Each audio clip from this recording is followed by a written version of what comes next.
mudane ama marwo ku soo dhawaaw muuqaalkan waxaan kugu soo gudbinayaa sida loo galo account-ka ku leedahay hoyga tababarka injineerada mustaqbalka hurbad.com account-kaaga si aad u gasho waxaad booqanaysaa www.hurbad.com marka kadib ayaa waxa lagu keenayaa boggan hore ee website-ka haddaad isticmaalayso mobile iyo haddaad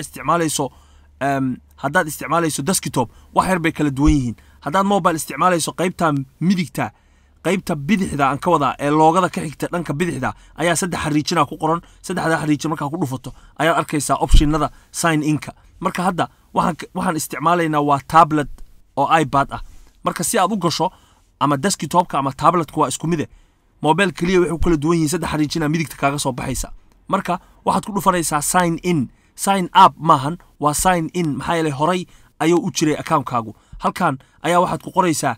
email address-kaaga maahan waxaad ku qoraysaa waa user name-kii aad samaysatay fadlan user name-kaaga iyo email-kaaga kala saar marka hadda waxaan ku qorayaa password-kayga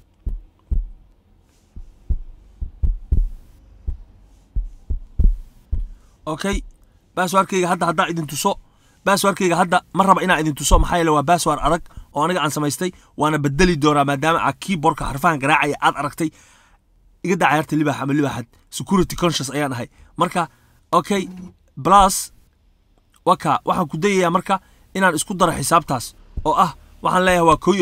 11 laguma tusayo balse inaad xisaabta isku dartaa laga rabaa haddii aad leedahay tabletka ama computerka ama account-kana waxaad leedahay login and remember me ayaa tig saaranaysaa okay hadda waa la ii ogolaanaya inaan galo waa aan galay waxaa la yidhi libax 33 passwordkiisa computerka ma ku kaydinaysaa ama tabletka ama mobileka yes ayaan leeyahay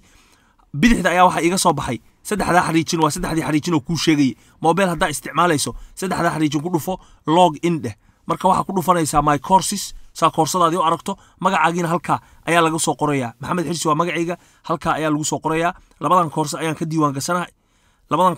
diiwaan gashanahay midii ii socotay aan si hore usii wadanayaa sida IT fundamental plus oo kale waxaan leeyahay star course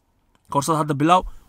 halkaasa ka sii wadanaya introductionkeeda ka bilaaw halkaa ka sii soco haddaa rabta inaad account-kaaga ka baxdana halkaa waxaa lagu dhuftaa log out-ka ah marka kadib ayaa laga baxaa account-kaaga marka sidaas ayaa account-kaaga loo galaa